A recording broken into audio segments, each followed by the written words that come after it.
Know that here in Turkey there are always in the news that the husband is killing their wife and put them under the ground behind their gardens. So it's really raising this alarming news that couples understanding and the husband is killing their wives. If wife wants to divorce the husband, so it's a big issue now in Turkey, and people are protesting about the killing of women here by their husbands.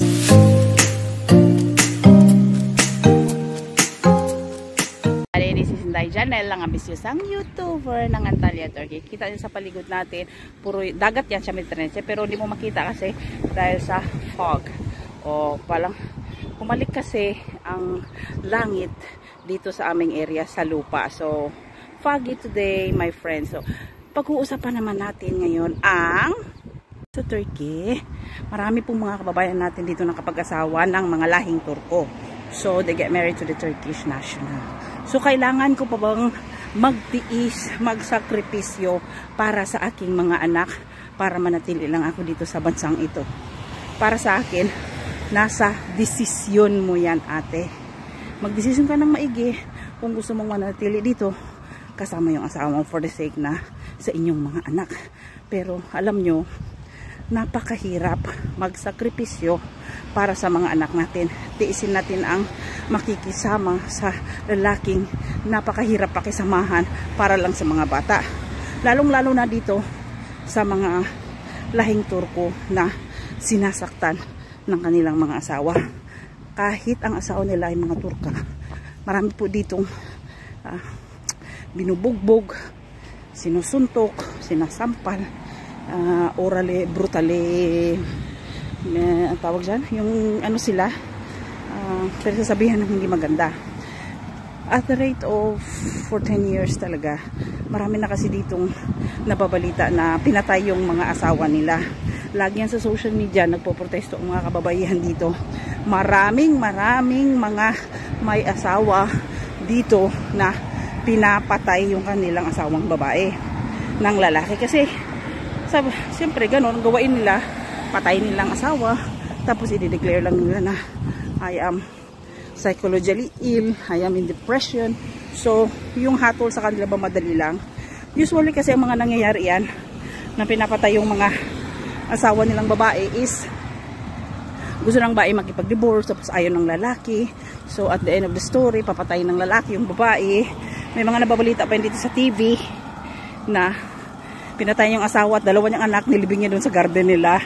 So, siyempre, maghanap yung pamilya ng babae. Kaya, hindi ko masabi na tinatakot yung iba dito na mga Turko, ay na mga kababayan natin na mag-asawa ng mga Turko. Yan ang common na problema sa buong mundo. Hindi lang sa bansang ito.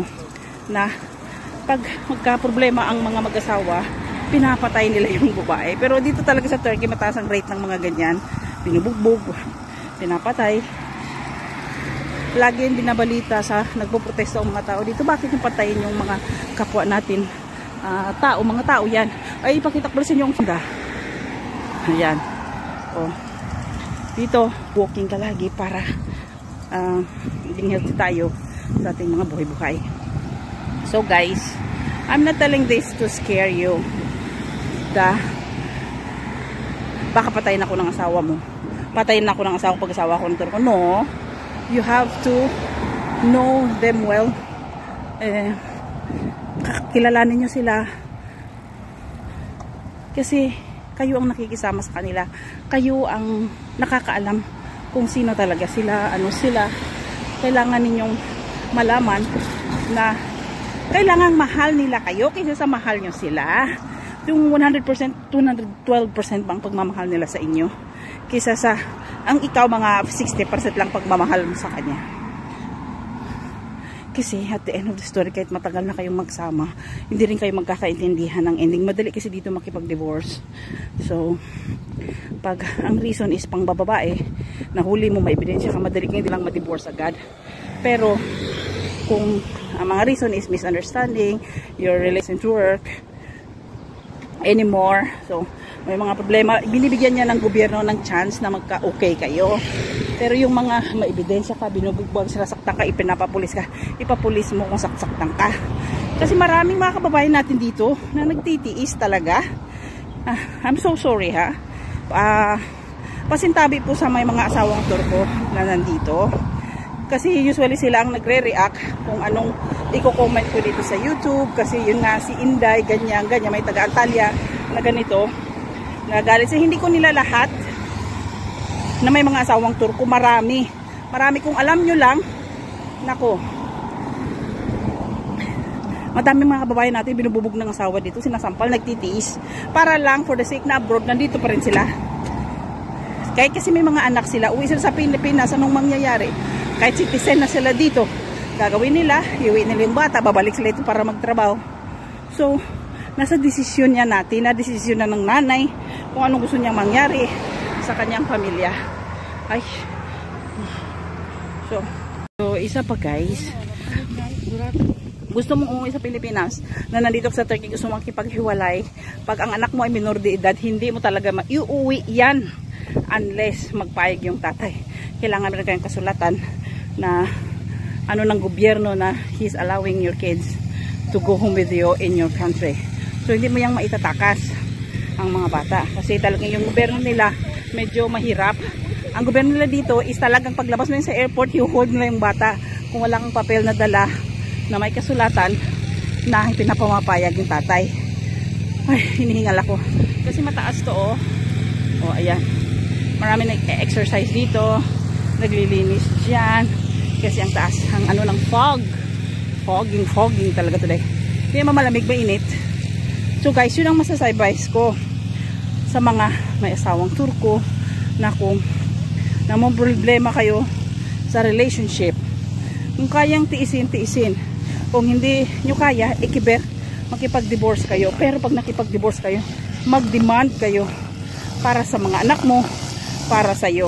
Kung mo padali ang divorce, hindi ka na mag-demand, pirma na kaagad automatic. Pero kung may property kayo, may bahay, may sasakyan, may anak, yung asawa mo nagtatrabaho, kailangan mong mag-demand. Para kasi dito pag nag-demand ka, halimbawa monthly gusto mo ng 2,000, 3,000, 5,000, automatic yan. Pag nagsweldo yung asawa mo, makuhulog yan agad sa account mo, kasi yan po ay order ng gobyerno na tinatawag nila dyan na, ang tawag dyan, makaalala ko yun sa trabaho pa na automatic na magbabayad, ayaw sa Augusto, ang sweldo ng asawa may automatic na babawasan ng gobyerno.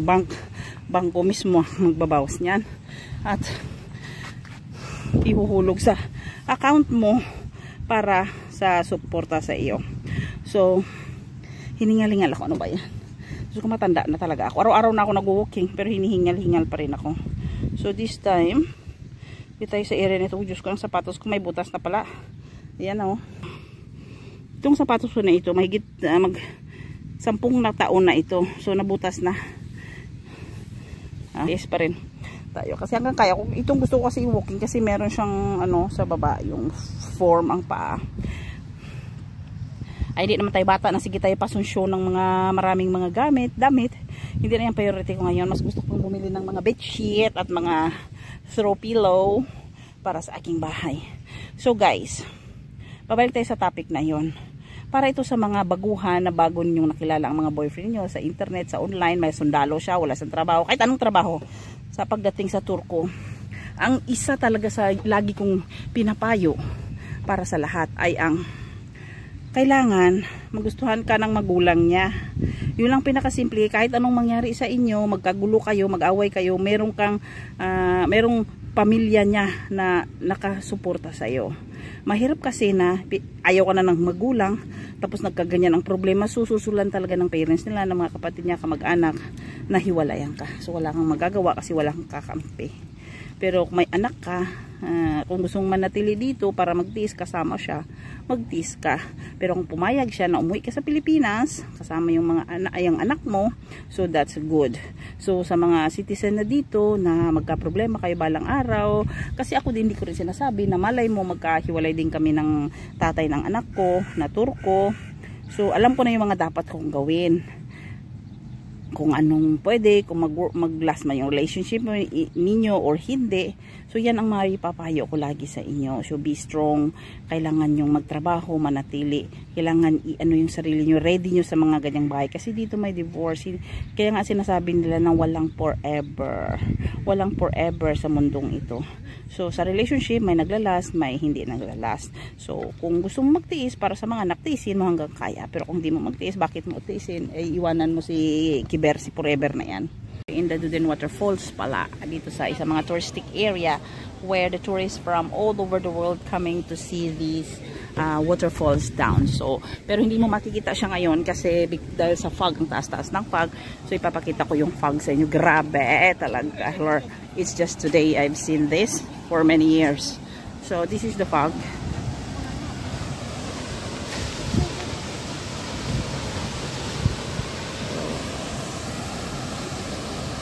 Hindi mo maaninag ang waterfalls kasi nga sa taas ng fog. Ang dami-dami mga tao dito, ang dami-dami stana na pumupunta talaga dito sa area namin. So it's so lucky. Look at the cute. Yeah. How are you? Nasaan? Günaydın.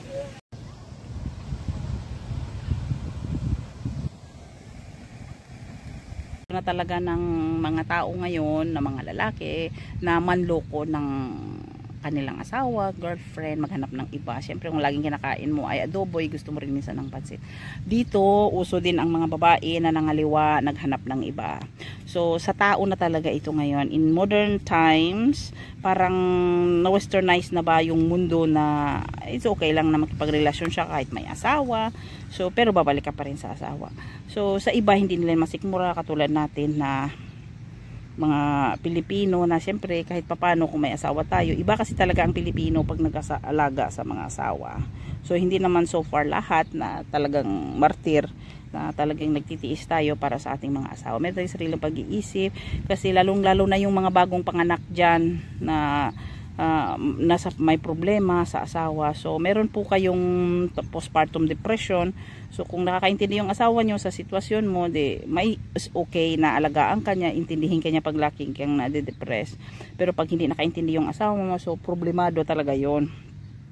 So guys, be strong, be healthy, enjoy every day. Alam nyo kasi, ang buhay ngayon, hindi na natin mababalikan pa ang nakaraan. So lagi na tayong be ready for the future nga sa kinabukasan. So kung anong mang nangyari, hindi natin maulit yung nakaraan. Pero yung nakaraan natin, yun ang magpapatatag sa atin para harapin yung ating kinabukasan na mangyayari sa ating mga buhay. Wala pong perpektong tao, sa sinasabi ko lagi. Wala din pong perfect na marriage. They last forever. There are some marriages they last forever because of, it's not the imperfection, because of the love and respect with each other. So ganyan din dito sa Turkey. Katulad ng mga inloko, kahit araw-araw sila parang Tom and Jerry, pero nagsasama pa rin sila hanggang ngayon. So about 53 years na silang married. So masaya silang mag-asawa kasi may anak sila, yung asawa. Isa lang ang anak nila. So guys, ganun lang gawin nyo lagi. Intindihin nyo na lalo na yung mga kabataan, ha, lalo na yung makapag-asawa kayo ng mga Turko na may pamilya dati, may mga anak dati, kasi intindihin nyo yung asawa ninyo na magbibigay din sila ng suporta sa mga anak, yung mga anak nila ang kontrabida sa pagsasama ninyo. Syempre pupunta yung mga anak sa inyo, titira sa inyo, matutulog sa inyo, makisama sa inyo. So may mga discrepancies, may mga problema kang ma-encounter dyan. So it's up to you to deal these kids. Kayo lang ang nakakakilala sa buong pamilya ninyo, sa buong pamilya ng asawa ninyo. So nasa sa iyo ang pagdadala. Kailangan mo lang maging strong, huwag ka masyadong padalos-dalos ng pagdesisyon. Kung nalulungkot ka, galit na galit ka, pumasok ka sa kwarto, huminga ka, mag-exercise ka, umisip ka, o lumakad ka, mag-walking ka kung marami kang problema, kasi maibsan-ibsan. Mag-isipan yun, pabigla-bigla na decision na, ay, uwi na ako sa Pilipinas, hindi na ako babalik. Kasi usually, sa mga ganong salita, maraming tao, or marami akong experience sa ganyan na, uwi na ako sa Pilipinas, hindi na ako babalik. Bumabalik sila, nagkakaabutihan pa rin sila mag-asawa, at nagkakaayos pa rin. So, be strong, be healthy. Always, I'm praying for everyone na sana mag-last yung relationship. I'm not scaring everybody. na merong new relationship sa mga lahing Turko. Just be patient, be strong. Kailangan yung maging matatag at kailangan yung maging understanding, harapin ang pagsubok sa buhay. So kung di kayo magkaintindihan ng in-laws ninyo, ay bumukod kayo ng lugar, maghanap kayo ng mga malilipatan kung okay lang naman sa asawa nyo. Kasi yung mga Turko, kahit na hindi sila favor sa mga pamilya nila, yung parang hindi sila close sa family, may mga times kasi na naghahanap pa rin yan ng atensyon ng pamilya, ng mga kamag-anak. So yun lang ang masasabi ko sa inyo. See you next time sa ating video. Sa lahat ng mga nanood ng videong ito, huwag niyo pong kalimutan i-subscribe para updated po kayo sa susunod nating video. Okay? Thank you so much.